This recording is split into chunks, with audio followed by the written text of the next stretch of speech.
देखिए, केवल पैसों से इंसान धनवान नहीं होता। असली धनवान वो होता है जिसके पास अच्छी सोच, मधुर व्यवहार और सुंदर विचार होते हैं। तो इस चीज़ को हमेशा याद रखिएगा। देखिए, आज है 26 मई और आज की वीडियो में 10 मोस्ट इम्पोर्टेंट प्रश्नों पे हम चर्चा करेंगे जो कि आपकी सभी आगामी परीक्षाओं के लिए मोस्ट इम्पोर्टेंट है। तो शुरू से लास्ट तक वीडियो में बने रहिए और इस वीडियो को पूरा देखने के बाद आप इसकी पीडीएफ फाइल भी डाउनलोड कर सकते हैं नीचे डिस्क्रिप्शन बॉक्स में और हमारे टेलीग्राम चैनल पे दोनों जगहों पे इस वीडियो की पीडीएफ मिल जाएगी। देखिए, जिन लोगों ने टेलीग्राम चैनल को ज्वाइन नहीं किया है, नीचे लिंक दी गई है, वहाँ पे क्लिक करके उसको ज्वाइन कर लीजिएगा। और जो लोग हैं वो चैनल को सब्सक्राइब करके बेल आइकन जरूर प्रेस कर देंगे और वीडियो को लाइक और शेयर भी कर देना आपको। तो चलिए शुरू करते हैं। देखिए, आज का पहला प्रश्न है कि 8वें अंतर्राष्ट्रीय योग दिवस यानी कि इंटरनेशनल योगा डे का आयोजन कहाँ पर किया जाएगा। तो देखिए, 8वां अंतर्राष्ट्रीय योग दिवस कर्नाटक राज्य के मैसूर में आयोजित किया जाएगा। आपको बता दूं, जो कर्नाटक का ये मैसूर प्लेस है, इसको जो है कर्नाटक राज्य की सांस्कृतिक राजधानी और ये एक प्रमुख ऐतिहासिक गंतव्य है इसके रूप में जाना जाता है। देखिए, जो 8वां अंतर्राष्ट्रीय योग दिवस होगा, इसकी पुष्टि अभी हाल ही में जो केंद्रीय आयुष मंत्रालय इसने की है कि मैसूरू में इसका आयोजन किया जाएगा, याद रखेगा। और देखिए, अभी तो मई का महीना चल रहा है। जून में जब 21 जून को ये सेलिब्रेट हो जाएगा, तो उस समय मैं आपको बताऊंगा कि 21 जून को जो सेलिब्रेट किया गया 8वां अंतर्राष्ट्रीय योग दिवस है, इसकी थीम क्या रही। तो थीम अभी अनाउंस नहीं हुआ है, जब अनाउंस होगा तो मैं आपको बता दूंगा। तो अभी आयोजन स्थल याद रखिए। अगला है कि हाल ही में एक संस्थान ने चाइल्ड अलर्ट शीर्षक से एक रिपोर्ट जारी की है। तो देखिए, जो चाइल्ड अलर्ट शीर्षक से रिपोर्ट जारी की गई है, इसको जारी किया है यूनिसेफ ने। देखिए, आज मैं बहुत सारी रिपोर्ट पर चर्चा करूंगा जो कि आपकी सभी परीक्षाओं के लिए इंपॉर्टेंट भी है, तो बने रहिएगा वीडियो में। देखिए, हम बात कर रहे हैं चाइल्ड अलर्ट रिपोर्ट की, जिसको यूनिसेफ के द्वारा अभी हाल ही में जो है जारी किया गया है। देखिए, जो चाइल्ड अलर्ट रिपोर्ट है, इसमें इस बात पर प्रकाश डाला गया है कि 6 लाख बच्चे आवश्यक उपचार से चूक सकते हैं। और इस रिपोर्ट में ये भी बताया गया है कि यूक्रेन पर रूस के आक्रमण के प्रभाव और कोरोना वायरस महामारी के प्रभाव और जलवायु परिवर्तन के कारण चल रहे नुकसान एक बढ़ते वैश्विक खाद्य संकट का कारण बन सकते हैं, याद रखिएगा इसको। और अगला प्रश्न है कि हाल ही में किस संगठन ने monitor on the world of work report जारी की। देखिए, यहाँ पे एक क्लू ये मिलता है कि ये कार्य से संबंधित जो है रिपोर्ट है, तो इसको कौन जारी करेगा। कार्य का कोई संगठन होगा, जैसे कि अंतर्राष्ट्रीय श्रम संगठन है, ठीक है। तो अंतर्राष्ट्रीय श्रम संगठन यानी कि इंटरनेशनल लेबर ऑर्गेनाइजेशन ने हाल ही में monitor on the world of work report जारी की है। देखिए, हाल ही में जो ये रिपोर्ट जारी की गई है, तो ये जो है इस रिपोर्ट का 9वां संस्करण है। और इस रिपोर्ट में ये बताया गया है कि कई वैश्विक संकट वैश्विक श्रम बाजार में सुधार में गिरावट का कारण बन रहे हैं। और 2022 की पहली तिमाही में वैश्विक स्तर पर काम करने वाले घंटों की संख्या संकट पूर्व बेंचमार्क से 3.8% कम हो गई है और ये 112 मिलियन पूर्णकालिक नौकरियों की कमी के बराबर है। तो ये रिपोर्ट जो है, जो आंकड़े मैंने दिए हैं, नोट कर लीजिएगा, स्क्रीनशॉट ले लीजिए, आराम से इसको नोट कर लीजिएगा। और देखिए, अगर बात करें अंतर्राष्ट्रीय श्रम संगठन यानी कि इंटरनेशनल लेबर ऑर्गेनाइजेशन की, तो देखिए इसका मुख्यालय कहाँ पे है, जेनेवा स्विट्जरलैंड में। और वर्तमान में इसके प्रमुख कौन हैं, इसके डायरेक्टर जनरल हैं गाई राइडर। और देखिए, इसकी स्थापना पेरिस पीस कॉन्फ्रेंस में हुई थी 1919 में। और अगला प्रश्न है कि बैंकों एनबीएफसी यानी कि नॉन बैंकिंग फाइनेंशियल कंपनी और अन्य विनियमित संस्थाओं में ग्राहक सेवा की गुणवत्ता का मूल्यांकन करने के लिए गठित आरबीआई समिति के प्रमुख कौन हैं। तो देखिए, बैंकों एनबीएफसी और अन्य विनियमित संस्थाओं में ग्राहक सेवा की गुणवत्ता का मूल्यांकन करने के लिए गठित आरबीआई समिति के प्रमुख हैं बीपी कानूनगो। और इनसे संबंधित मेरे पास एक न्यूज है। देखिए, हाल ही में भारतीय रिजर्व बैंक ने जो है एनबीएफसी और इसके द्वारा विनियमित अन्य संस्थाओं में ग्राहकों की सेवा की प्रभावकारिता, पर्याप्तता और गुणवत्ता का मूल्यांकन करने के लिए एक समिति का गठन किया है। और इस 6 सदस्यीय समिति के अध्यक्ष कौन होंगे, पूर्व आरबीआई के डिप्टी गवर्नर बीपी कानूनगो होंगे। नोट कर लीजिएगा, क्योंकि जितनी भी समितियां हैं, अगर आप प्रीवियस ईयर पेपर देखें किसी भी परीक्षा का, चाहे यूपी का हो, चाहे बिहार का हो, झारखंड का हो, महाराष्ट्र का हो, हरियाणा का हो, किसी भी राज्य का हो, छत्तीसगढ़ का भी हो, तो वहाँ पर देखिए बहुत सारी समितियाँ अब तक जो बनी हैं, तो उन समितियों के अध्यक्षों का नाम पूछ लेता है। और ये भी पूछता है कि कौन सी समिति किससे जो है संबंधित है। ठीक है, अगर पूछे एग्जाम में कि बीपी कानून को समिति किससे संबंधित है, तो ये समिति जो है बैंकों, एनबीएफसी और अन्य विनियमित संस्थाओं में ग्राहक सेवा की गुणवत्ता का मूल्यांकन करने के लिए जो है गठित की गई थी। याद रखिएगा इसको। और आरबीआई की बात कर लेते हैं, जिसने इसका गठन किया है। देखिए, आरबीआई के गवर्नर कौन है? शक्तिकांत दास। ये क्रम से 25वें गवर्नर हैं। ये क्रम एग्जाम में पूछा जा रहा है, इसलिए मैं आपको बता देता हूँ बार बार। तो आरबीआई के 25वें गवर्नर कौन है? शक्तिकांत दास। मुख्यालय आरबीआई कहाँ पे है? मुंबई में। और इसकी स्थापना 1 अप्रैल 1935 को की गई थी। अगला कि हाल ही में किस संस्था ने प्रॉफिटिंग फ्रॉम पेन रिपोर्ट जारी की? देखिए, एक और रिपोर्ट आ गया। और मज़े की बात है, इस रिपोर्ट को जारी किया है ऑक्सफैम ने। देखिए, जो ऑक्सफैम इंटरनेशनल है, इसके द्वारा प्रॉफिटिंग फ्रॉम पेन शीर्षक से जो ये रिपोर्ट जारी की गई है, इस रिपोर्ट में बताया गया है कि कोविड-19 महामारी के दौरान हर 30 घंटे में एक नया अरबपति उभरा है। यानी कि महामारी चल रही है पूरी दुनिया में कोविड-19 के दौरान, और उसमें जो है एक मतलब हर 30 घंटे में एक अरबपति एक आदमी बन रहा है। तो जो अरबपति बन रहा है वो किस सेक्टर से होगा? देखिए, अगर बीमारी फैली है तो दवाएं बिकेंगी, तो मेडिकल सेक्टर से ही होगा वो अरबपति। ठीक है, क्योंकि सबसे अधिक दवाएं बिकी कोरोना काल में। देखिए, इस रिपोर्ट में इस बात पर प्रकाश डाला गया कि 573 लोगों ने कोविड-19 महामारी के दौरान अरबपति का दर्जा हासिल किया। और देखिए, इस रिपोर्ट के अनुसार महामारी के दौरान 40 नए फार्मा अरबपति सामने आए। और इस रिपोर्ट के मुताबिक इस साल 263 मिलियन और लोग अत्यधिक गरीबी की दहलीज पर पहुंच जाएंगे।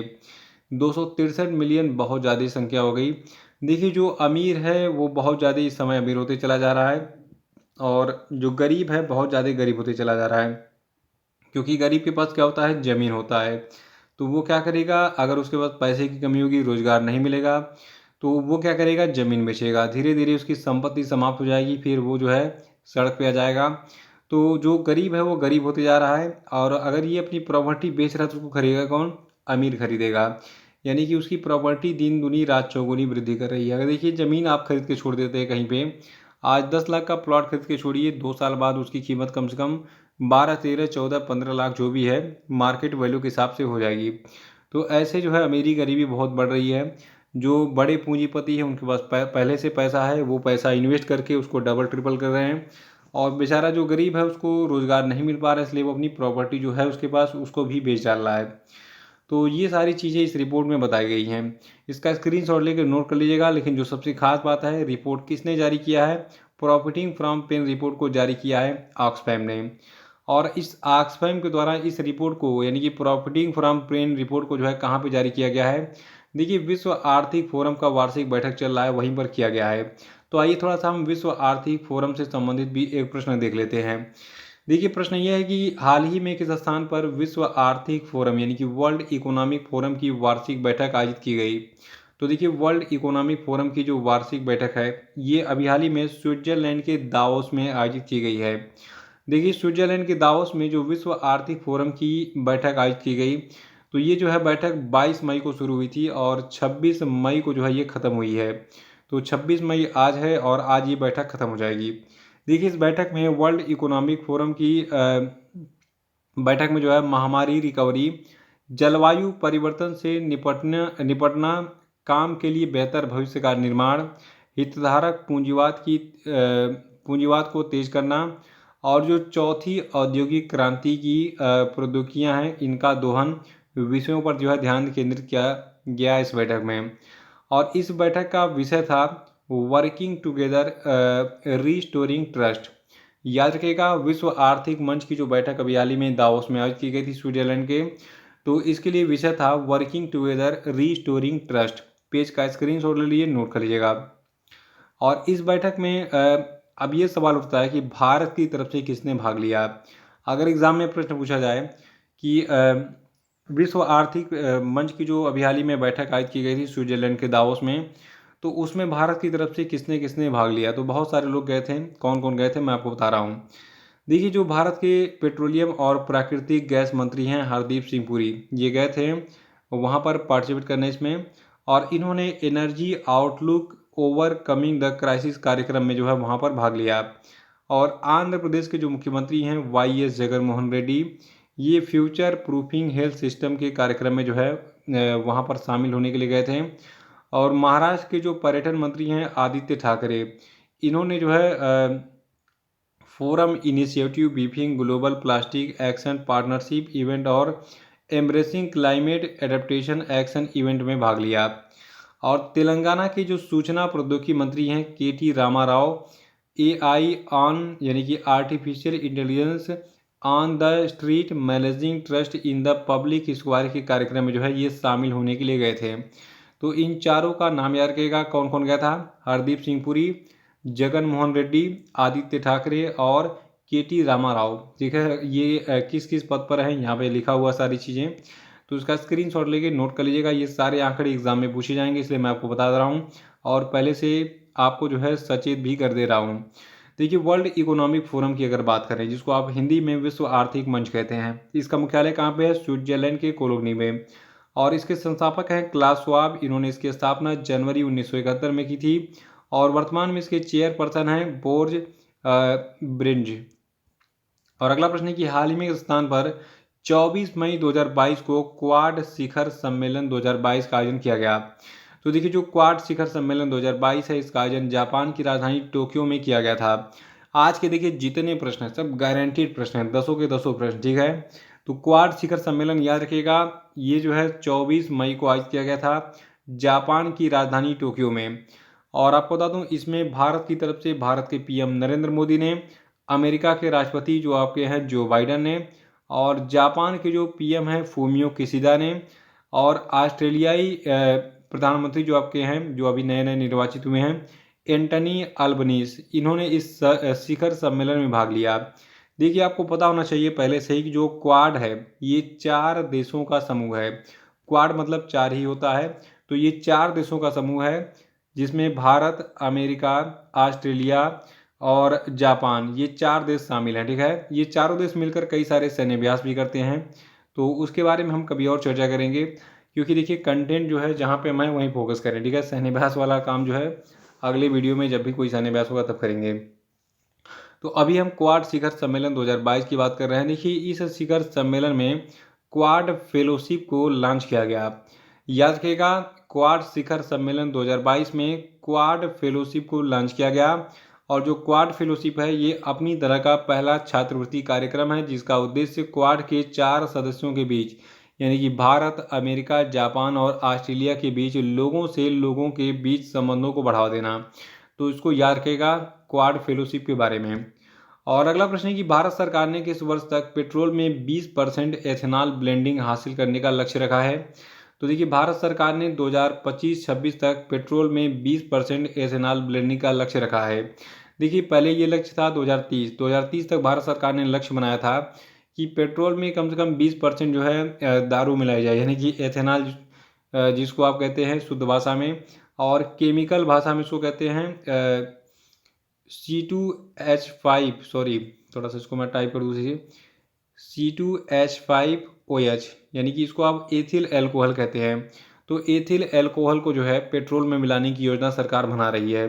देखिए, आपने देखा होगा जो एल्कोहल है उसमें अगर तुरंत आप माचिस लगाएं तो तुरंत वो बर्न करने लगता है, लेकिन वो फ्यूम यानी कि धुआं नहीं छोड़ता है। ठीक है, तो एक तरीके से पॉल्यूशन फ्री अगर एनवायरनमेंट चाहिए तो इसका यूज़ जो है बढ़ाना पड़ेगा, इसलिए सरकार भी जोर दे रही है। तो इसलिए इसने कहा कि 2030 नहीं, अब हम 2025-26 तक ही जो आपका पेट्रोल है इसमें 20% एथेनॉल यूज़ करेंगे। तो ये टारगेट ईयर 2025-26 याद रखेगा, ये एग्ज़ाम में पूछा जाएगा। और एक चीज़ और आपको बता दूं, जो पेट्रोल है इसमें अगर एथेनॉल मिलाएंगे तो इससे क्या होगा, हमें जो है विदेशों से अधिक पेट्रोल मतलब पेट्रोलियम पदार्थ मंगाने की ज़रूरत नहीं पड़ेगी। 20% इसमें कटौती हो सकती है।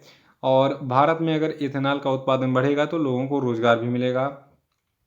अगला कि भारतीय गैस एक्सचेंज में कारोबार करने वाली पहली कंपनी कौन बन गई है? तो देखिए, भारतीय गैस एक्सचेंज में कारोबार करने वाली पहली कंपनी है ONGC, यानी कि oil and natural gas corporation. देखिए, तेल और प्राकृतिक गैस निगम यानी कि जो oil and natural gas corporation है, ये भारतीय गैस एक्सचेंज पर घरेलू गैस बेचने वाला पहला गैस उत्पादक बन गया है। और अभी हाल ही में ONGC के जो निदेशक हैं, तटीय निदेशक और प्रभारी हैं विपणन है अनुराग शर्मा। इन्होंने जो है यानी कि अनुराग शर्मा ने हाल ही में भारत के पहले स्वचालित राष्ट्रीय स्तर के गैस एक्सचेंज IGX पर पहला ऑनलाइन व्यापार किया था।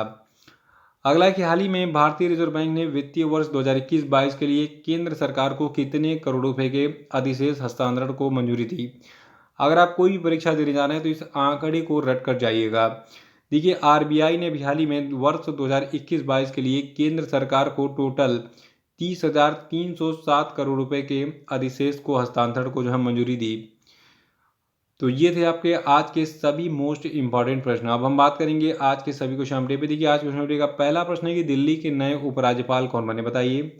नहीं पता तो कल का वीडियो देख के उसको रिवाइज कर डालिएगा। अगला प्रश्न है, एंथनी अल्बानीज ने हाल ही में किस देश के नए प्रधानमंत्री के रूप में शपथ ग्रहण की है, बताइए। अगला है कि वैश्विक स्वास्थ्य को आगे बढ़ाने में उनके उत्कृष्ट योगदान के लिए किस संगठन ने भारत के 10 लाख आशा कार्यकर्ताओं को सम्मानित किया, बताइए। और अगला कि हाल ही में अडानी ग्रुप ने आंध्र प्रदेश में कितने करोड़ रुपए के निवेश के लिए समझौता किया है, उत्तर बताइए। और पांचवा कि सुप्रीम कोर्ट कॉलेजियम ने इलाहाबाद हाई कोर्ट के कितने अतिरिक्त न्यायाधीशों की अस्थायी न्यायाधीशों के रूप में नियुक्ति को मंजूरी दी है हाल ही में, बताइए। ये सभी प्रश्न बहुत ही इंपॉर्टेंट हैं, कल का वीडियो देख के इनको रिवाइज कर डालिएगा, क्योंकि रिवीजन बहुत ही जरूरी है। जो रिवीजन करता है वो पहली प्रयास में ही सफलता प्राप्त करता है। तो अब हम बात करेंगे कल के पूछे गए सभी क्वेश्चन अपडेट के सेक्शन का। पहला प्रश्न है कि विश्व कछुआ दिवस कब मनाया गया, तो ये 23 मई को मनाया गया है। और देखिए, 23 मई को हमने international day to end obstetric fistula जो है मनाया। और 22 मई को हमने अंतर्राष्ट्रीय जैव विविधता दिवस मनाया था। और देखिए, जो आपका बेल्जियम है, इसने मंकी पॉक्स से पीड़ित मरीजों के लिए 21 दिन का अनिवार्य क्वारंटीन शुरू किया है, जो कि ऐसा करने वाला पहला देश बन गया है। और पांचवा कि भारतीय मूल के किस बिजनेसमैन को दूसरी बार लंदन बरो ऑफ साउथवर्क का मेयर चुना गया है, तो देखिए, ये व्यक्ति आपके हैं सुनील चोपड़ा। तो इसी के साथ ये वीडियो समाप्त होता है। जय हिंद, जय भारत।